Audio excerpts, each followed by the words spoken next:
To the morning Crossfire. It's 8:36 from our studio here. I'm Sheriff Quadry. I have our friends at the U.S. Consulate joining us right now. Stephen Ibelli is a friend of the house, the Public Affairs Officer at the U.S. Consulate. Stephen, good morning to you. Good morning, Sharif, and good morning, Lagos. It's good to have you here. And we also have Dr. Patrick Bennett, the Dean, School of Education, Franklin University, Ohio. Dr. Patrick, good morning to you. Sharif, thank you for having me. It's good to have you here. Stephen, Yes, sir. let me start with this very quickly because of time. So we're going to be very, very brief about this. Okay, why is the U.S. Consulate organizing the inaugural Nigerian Higher Education Conference, and what is it about? Sure, that's a great question, Sharif. We are the U.S. government, and we are committed to supporting initiatives that promote education and strengthen human capital in Nigeria. This is what we do. Okay. And we think about every day at the consulate and indeed Mission Nigeria. The primary goal of this conference is to really provide a forum where U.S. experts like Dr. Bennett can really talk about internationalization of higher education and share those best practices in building these links and sustaining these long-term partnerships. We have lots of technology now. The pandemic has shown that. That's right. This is a real way to bridge Nigerian institutions and American institutions of higher education, and we are excited. Yes, we are. 8:38. Dr. Bennett, let me come to you now. You spent significant part of your career forging innovative partnerships with universities worldwide. Now, how do you decide if your university will enter into a partnership with an international university? I mean, what are the criteria, and what are the top three things you look for in a partner international university? Sharif, thank you. There are lots of things that we look for, and excited to be here today to talk about this. But as Franklin University looking at partnerships, we look at, of course, the same thing that Nigerian universities look for. This is access to education, greater access for students, academic quality, but this sense of working to innovate together. I think that is really the key. Indeed. Fantastic. I'm going to come to you, Stephen, now. Yes, What sir. opportunities exist to forge international institutional partnerships between U.S. and Nigerian universities? Tell us about these opportunities. No, absolutely. And those opportunities are ongoing. We have been at this, believe it or not, since 1960. What? 62 years of linkages between American universities and Nigerian universities, mostly through the Fulbright program. Okay. Would you care to guess how many Fulbrights we've had since 1960? Yes, you're right, Sharif. It's over 1,000. Over 8,000. Over 1,000. And so we're really building on that relationship. We have relationships with really no fewer than 31 Nigerian universities that are affiliated through the mission, through the Fulbright program. And so this is really a way to bring them together. Yeah. And this will build on the longstanding collaboration. And we hope really open new frontiers to these partnerships so we can enhance the quality of learning. We can teach more. We can offer more degrees, more online degrees, and really increase that connection. Already, Nigeria is the 10th largest sending country of students to the United States. 10th largest. 10th largest. Wow. Over almost 13,000 Nigerians in the U.S. And we want to build on that through different types of technology, hybrid, online degrees. We're really, really excited about those possibilities. Dr. Bennett, I'm going to talk to you about joint and dual degree programs. These are increasingly popular form of higher education internationalization. While some institutions find them challenging to organize, these collaborative degree programs continue to gain traction. If I may ask you, Dr. Bennett, what are the benefits of these international joint degree programs for students? Well, the first thing that I would say is I think they're getting easier. Okay. Maybe in the past these were challenging and difficult to create, but I think with technology-enhanced education, with a greater platform in the cloud for learning, I think that these are easier, and increased access for students is so important in this. But I think the win is for not just students. This is a win for the faculty, for the universities on both sides, but we're talking about economic development as well at the same time. Just to be clear, Stephen, we're talking about students in Nigeria Yes. getting dual certification. Yes. Is that what we're talking about? we're forging those partnerships. That's what we're really working on. And it's also we're bringing all the partners together to discuss what is it like from the American side? What are the opportunities from the American side? What are the opportunities from the Nigerian side? We'll have a lot of people in the house, vice chancellors from various universities.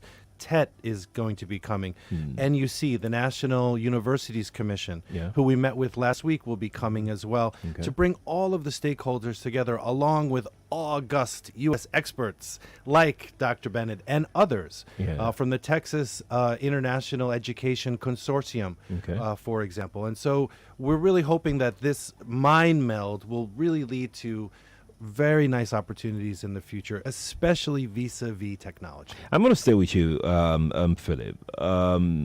Stephen, rather.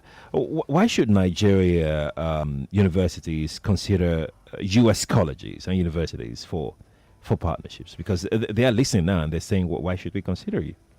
That's a great question. And Philip is my middle name, by the way. So Philip is your middle name. Actually, it is. It's Frank, but it's okay. I'm in the spirit. But I answer to anything.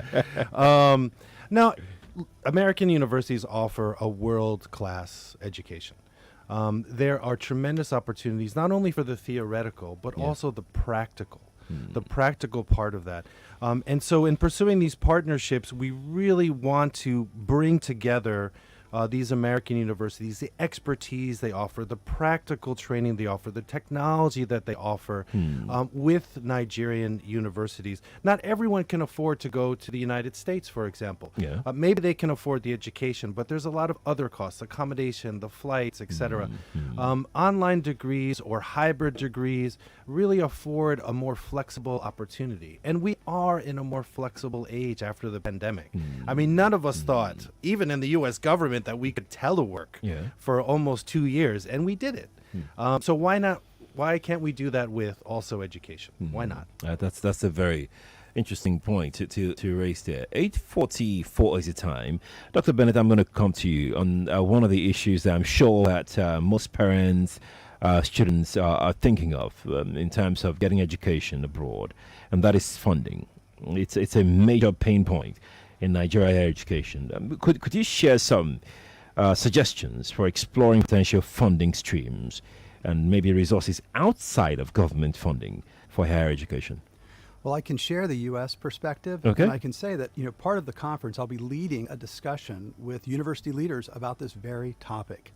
But the U.S. perspective, we've had to look at revenue diversification, meaning many of our universities are tuition funded only, and so it has been relying on working with our alumni to have give back for gifts back to the university, and managing those funds, and also from corporations that benefit from the learners that graduate from our institutions, and managing that investment portfolio to help offset for scholarships. Indeed. You know what we're going to do, gentlemen? I'm going to try and talk to you about when is this happening again, Stephen? Tomorrow. It's happening tomorrow. Yes, it is. And after tomorrow, 2-day conference. Where is it taking place? It's taking place in Lagos, in Acacia. And thank God that the flights are working. So we were very happy to see that development. It was a long weekend, Sharif, with the flights and everything, but thank God. I'm guessing this is strictly by invitation? It is. We've invited a lot of vice chancellors and universities, and this has been months in the making, months of preparation. We'll also have people joining online, so it will be open to those universities that can't travel, perhaps, to the conference. So it really is very, very inclusive. What are the likely takeaways of this conference? Well, I think Nigerian universities will learn more about the system in the United States, and I think also our U.S. experts will learn more about Nigerian universities, and from that we can sense where those opportunities are and how we can make these hybrid programs, these online programs, really work. We've also invited EduTech, which is a company that specializes in online degrees, to be able to also bridge that technology gap as well. So this is just the beginning, but it's a giant step forward, because this has never happened before in Nigeria, where we have brought this level of expertise on the Nigerian side as well as the American side. Dr. Bennett, let me come to you. You, alongside other U.S. higher educational experts, will be leading different sessions during this 2-day inaugural higher education conference. What do you hope participants would take away from your own part now? I know Stephen has said his own part. From your own part, as someone who is leading one of the sessions, what would you be hopeful of a takeaway? What I hope for all of us that are participating in this, the takeaway is a deeper understanding of each other's systems, because our educational system shouldn't be just students from Nigeria attending U.S. colleges and universities. What we're thinking about is creating newer programs. When we talk about joint programs, it's working together to create something that is both Nigerian and the United States in that program. And I'm very interested in that. Indeed. My lines are buzzing. I think we can take, can we squeeze in a call or two? Of course. Right. Of course. Okay. 0700 993 993 993 and 01465 7190 for female callers only. Just female callers only. But Stephen, before I go to these, you can see them. Wow, it is. It really is. Yeah, wow, it is. Your computer is blowing up, Sharif.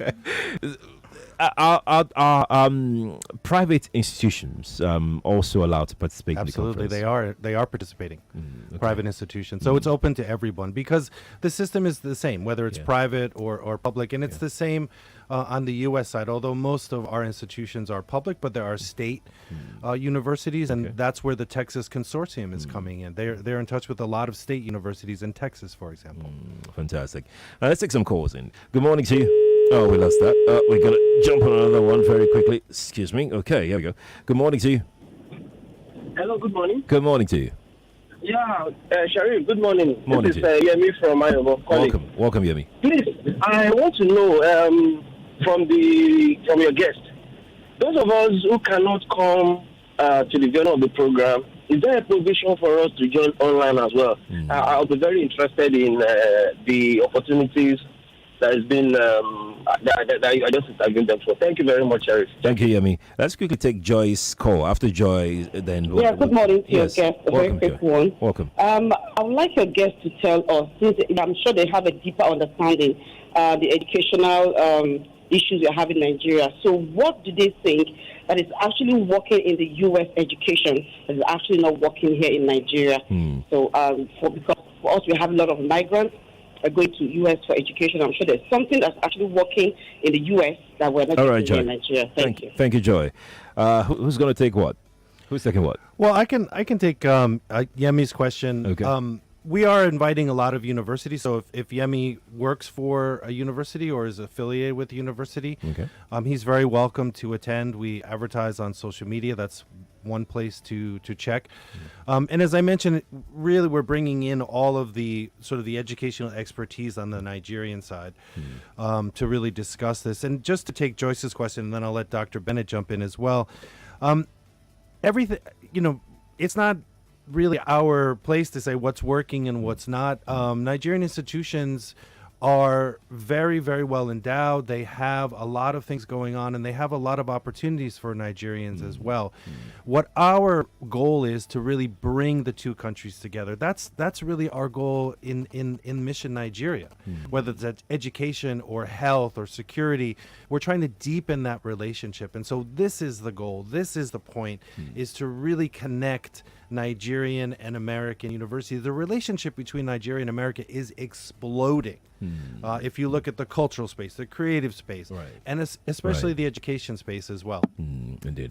No, I agree with all of that. And it really is about increasing that access. And so there are only so many students that can afford to travel to the United States. Right. And so through technology, enhanced education, we have the opportunity to link more universities together. And we have an increasingly globalized world. And so it's important for our universities to have our students interact with more students abroad.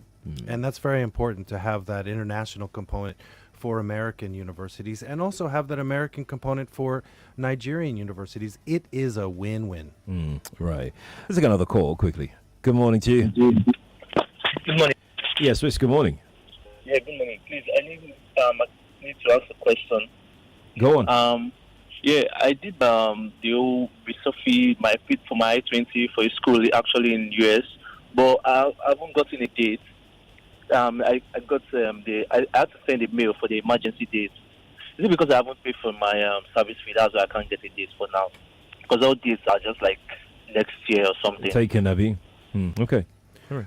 Yeah, usually you have to pay your service fee first before you get your I-20. That's how the process flows. So what I would recommend to the caller, I don't think he gave his name, is to pay that service fee and then the I-20 comes.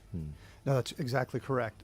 As an institution, same thing with Franklin University. I have to receive the funds into my international office for students, and once we do, we disperse the I-20. So pay that service. Pay first, right? Good morning to you. Hello, good morning. Yes, good morning to you. Good morning, Sherry. Good morning. We can hear you. Please go on. All right. I just want to ask a question. My name is Dari from Magodo. You're welcome, Dari. You're welcome. Okay, so I want to ask your guest, just like the earlier caller said, I've actually paid for the service fee I-20, but there has not been any appointment date in Lagos. So, and I would appreciate if I could get assistance. I've made an emergency request application, but I have not been contacted yet. Okay, all right. Dari also is talking about the I-20 thing that he's paid already. Thank you, Dari from Ogudu.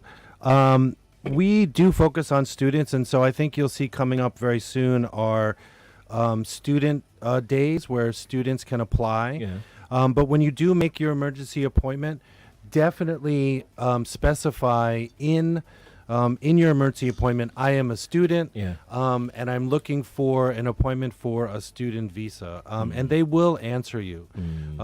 Another email to be able to send, you can send an email that's on our website, which is ng.usembassy.gov. And you can find that email for the consular section there.